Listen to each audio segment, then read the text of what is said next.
మనం త్రేతాయుగ కాలం ఉంది కదా, త్రేతాయుగం కాలంలో మనం చూసుకుంటే రాముడికి రావణుడికి యుద్ధం జరిగింది కదా. యుద్ధం జరిగిన తర్వాత మనకి రాముడు అయితే మళ్ళీ తిరిగి బ్యాక్ అయితే అయోధ్యకి అయితే వచ్చేస్తాడు అనమాట. ఆ సమయంలో మార్గ మధ్యంలో మనం రెస్ట్ అనేది తీసుకుంటాం కదా. సో అట్లానే రాముడు ఏంటంటే తన సైన్యం మొత్తాన్ని కలిపి రెస్ట్ తీసుకోవడం కోసం అని చెప్పేసి మనకి రావలసి ఉంటుందన్నమాట. ఇది శ్రీకాకుళం జిల్లాలోని టెక్కల మండలంలో అయితే ఉంటుందన్నమాట. సో ఆ గ్రామంలో మనకి భీముని ఒక కొండ ఉంటుందన్నమాట, సుమంత పర్వతము. సో ఆ పర్వతం మీద అయితే వీళ్ళు రెస్ట్ తీసుకుంటారన్నమాట కొద్దిసేపు. ఆ గుహ గురించి అయితే మనం ఫుల్ వీడియో అయితే తెలుసుకుందాం.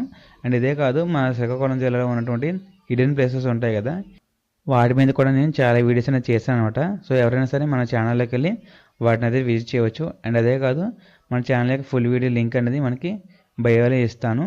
సో దాంట్లోకి వెళ్ళి విజిట్ చేయొచ్చు అనమాట. అండ్ అదే కాదు, మనకి డైరెక్ట్గా ట్రావెల్ బకెట్ కొట్టామనుకోండి, యూట్యూబ్లో మన ఛానల్ ప్లేస్ వస్తుంది. సో దాంట్లోకి వెళ్ళైనా సరే మనం ఈ వీడియోస్ని అయితే విజిట్ చేయొచ్చు అనమాట. Thank you guys, thank you for